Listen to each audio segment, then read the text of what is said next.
Hey everybody, Carmen David here. I know that some of you have heard my story before, but we always have new people that join the group, and so I was asked to kind of reshare my story and kind of just the journey that I've been on since I had my aortic dissection and where it's led me. So my story begins in the hospital. I had just delivered my daughter, Claire, my second daughter, and 22 hours after I delivered her, I suffered an aortic dissection type B, complicated.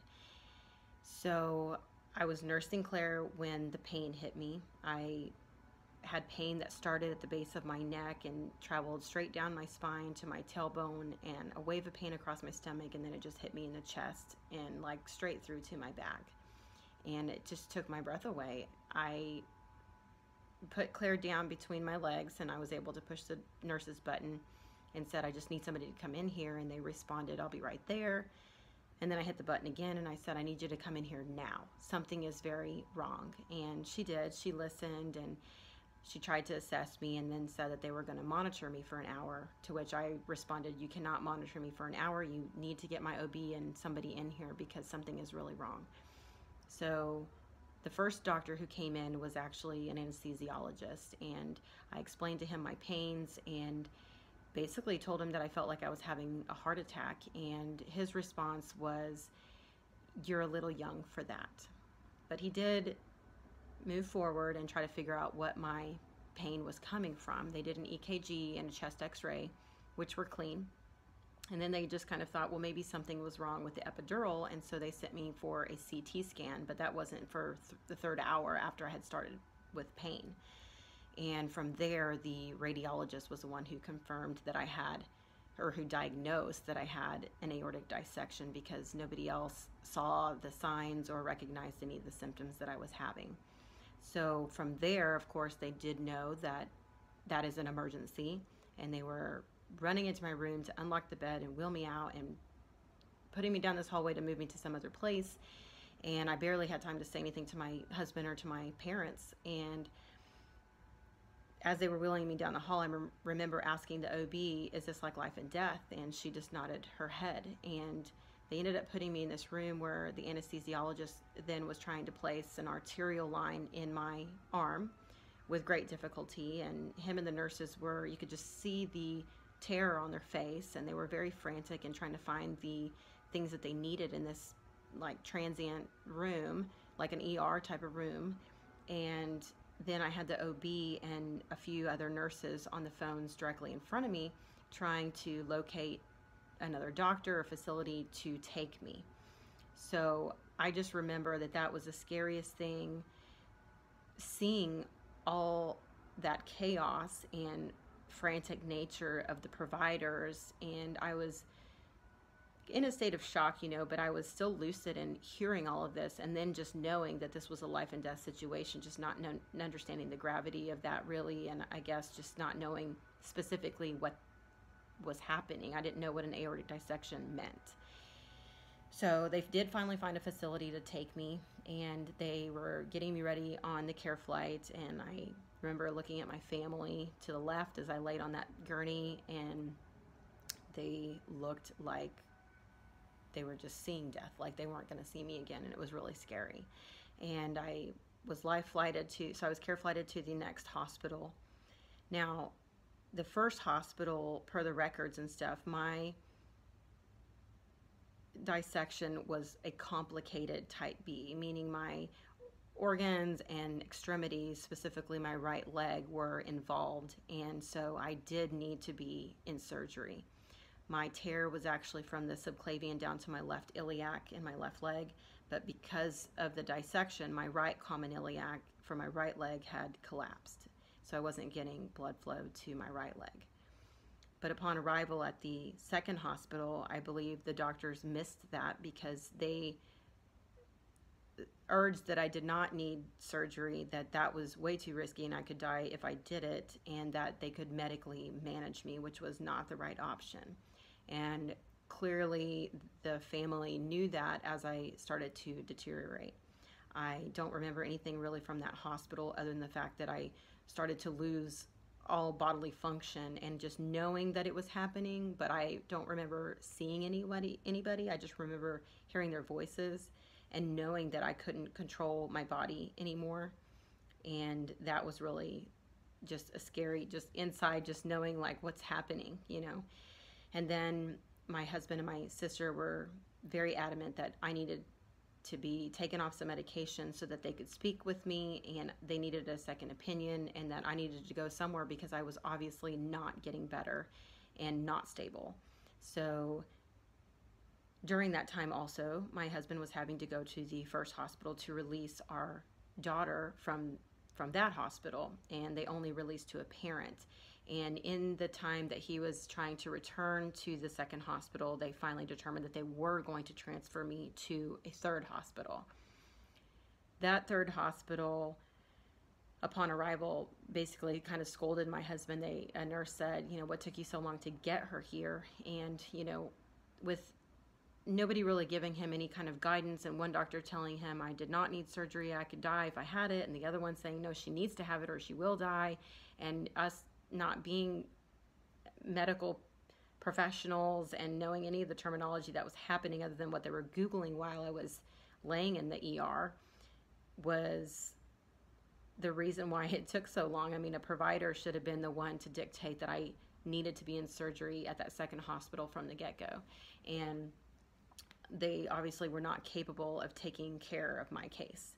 And so I finally got into the OR 36 hours after the onset of pain at that third hospital, and they ended up doing 2 surgeries because of still having pain in between. So ultimately they placed 4 stents throughout my aorta. So I have 2 thoracic stents that just butt up to each other in the chest, and then 2 in my left iliac for my leg.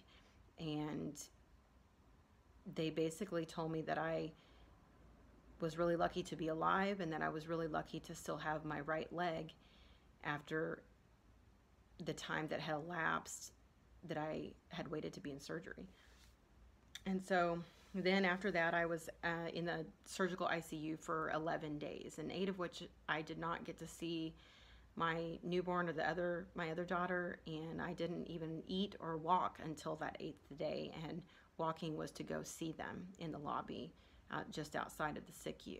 And the surgical ICU was just terrible. I was in excruciating pain, so much pain throughout it, and then debilitating migraines from either the lumbar drain that was placed for the surgeries, the immense amount of medication that I was given, and the side effects from that, and then just the recovery from delivering, having the dissection, having the surgeries, and adjusting to all the side effects of the medications and whatnot. It was just a lot. And mind you, I was still trying to see if I could breastfeed when I got out of that situation. And so since I couldn't really move or do anything, and even when I could try to move, my arms were filled with, you know, IV lines and such that I couldn't even bend my arms to try to pump myself. And so my best friend and my sister, my husband, and some lactation nurses were the ones helping me to try to do that, which ultimately was a failed attempt because of all the medications that I needed to remain on after I was released from the hospital. So that basically was the hospital journey, and afterwards, of course, started the physical recovery still, but the emotional journey was what probably took the biggest toll on me. And so much of the situation that happened from the onset led me to being a part of initiatives for awareness, because I just felt so passionately about aortic illness now that, you know, after the initial hospital was just very frantic, didn't really seem to have a protocol or recognize the signs, and then the second hospital sitting on me when I should have been in an ER, not medically managed, and just the pain and stuff that I went through, and then aftermath of recovery, long-lasting issues with my legs is my longest thing that has kind of held me back physically, and then the emotional trauma that I had to endure, you know. So I really wanted to do something, and the first thing that I wanted to do was really get to OBGYNs, the labor and delivery wards, and to women or pregnant women, and just give this message that this happens. You know, I didn't have any risk factors and it still happened to me. Nobody would have even thought that that was going to happen to me, and it did. And so I started to try to find other women on Facebook, and I ultimately put together a group of just pregnancy-related survivors, and that way we can have a group to talk to each other, that we understand each other, because that niche is just very unique. And from there, I was wanting to make an awareness video because I couldn't find anything on the internet after the fact, and I thought this is something that needs to be out there. So I did an awareness video with a hospital in my area. I started a run that year because I was trying to pay for this video, but then ultimately the hospital did it pro bono for me. So we were able to send the money from the run to the John Ritter Foundation. And then of course I got involved with the John Ritter Foundation more heavily, and I did the Team Ritter, and I have surrogate runners that are my legs for New York City Marathon, because I won't be able to probably ever run a marathon now, which I am happy with what I can do at this point. You know, I'm doing something, so I'm not quite as sad as I was initially that I wasn't going to be able to just do anything and everything and be this superwoman, you know. So, but I got involved with Aortic Hope, and I started to try to put together meet and greets for survivors in my area. If I saw somebody on a support group that was even remotely close to me or to my in-laws, you know, I went to go see them. I've seen a few people in the Houston area as I went to see my in-laws, and went to the hospital to see them and meet their families, which was phenomenal, and just trying to offer support. And I just really wanted to be there for somebody else. Even recently, I had met a new pregnancy-related survivor that was in the hospital in my area and didn't know about anything about this topic, and I was able to kind of give her some resources and information about this so she could kind of understand a little bit more about it. And so all of those things, you know, it just really moved me. I wanted to do something. Now, of course, I really needed to take care of myself as well. And after the first year that I was recovering, I went ahead and went back to work after 6 months. And then that following year, basically, so all of 2016, all of 2016 to 2017, I basically was trying and pushing to be normal, and my emotional state was just not really well, and I could put a smile on my face and go to work and try, but I just still was struggling big time. And then the migraines that I had initially continued, and I had a medication, but as they got better at the end of that year, I got off the medication, and so then I just crashed and burned, and I really needed to take another medical leave to take care of myself. And that's where more of what I do nowadays has come into play. So I was able to take a medical leave and just focus on naturally helping myself process what all had happened and just deal with it and talk about it, go to therapy, and then try not to be scared about exercising anymore. I was terrified for 2 years to not do anything. And the cardiologist told me I had gained a lot of weight and I needed to not be scared to be moving. So that was my focus: therapy, exercise. And that's all I did for a long time. And I left my kids in daycare full time so that I could do that and stress less and try to help myself naturally. And that's when I realized that I was starting to find myself again. I had lost myself in the depression and anxiety and fear to do things and not knowing what I was doing to my insides as I was doing certain activities, questioning every activity that I wanted to do or was, you know, coming up. And I was fearful to even just cross the street to go to work. I mean, I just thought I was going to croak just because it happened out of nowhere the first time, so why wouldn't it happen again, just out of nowhere again? And so I was just a wreck. And so again, that's where like my run kind of helped me, exercise and doing that run, because I could do something giving back for awareness and trying to create this platform for public awareness so that people understood symptoms and stuff before they got to a hospital, because when I was in the hospital, they didn't recognize those symptoms. So if I can share with somebody that information, then I felt I can maybe make a difference. And then, of course, having wonderful sponsors who were willing to help me hold that platform. So the first year it was called 5K Run and Stroller-thon, since I was going for the pregnancy-related awareness. And I changed it this year and titled it Run For Aortic Health, so that we could get a general aortic aneurysm, aortic dissection awareness out there. And the proceeds for the run all go to the John Ritter Foundation. I do sell extra awareness shirts like the one I'm wearing. So last year we sold this shirt, and this year we'll have it in a new color, and it has an awareness message on the back. And this is actually my tattoo that I got after I had my dissection, and it was really popular last year, so I'm hoping that it is again this year. And that shirt money is split out this year with Aortic Hope. And so I hope that we can get a lot of people involved in this year. And we had a really good turnout virtually from the AD community last year, and so I hope we can grow it by a lot more. You know, I think that this is something that if I can have the help to share the website, which is runforaortichealth.com, or you can search Run for Aortic Health on Facebook, and then there's the event within the Facebook page for the 5K, 10K run, and again, it has a virtual option. Now, I put that virtual option there because with the AD community, I knew that it was like, well, our stories are the ones who are going to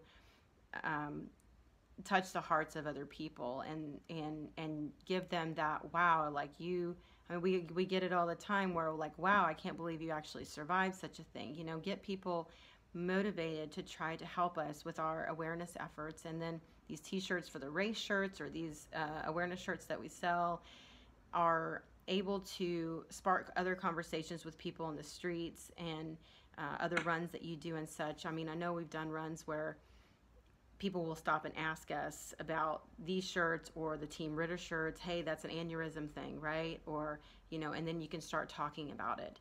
And so that's where I really want Run for Aortic Health to go, where not just people in our AD community get involved, but really friends of the AD community get involved, and the inner circles and friends of friends get, you know, word spread like that. And then here in my local area where we do the physical run, I'm trying to grab the local running clubs and strangers who are just like to run, so that I can share new information with them, because they're the ones who do not know about it, who we need to spread that message to and give them information.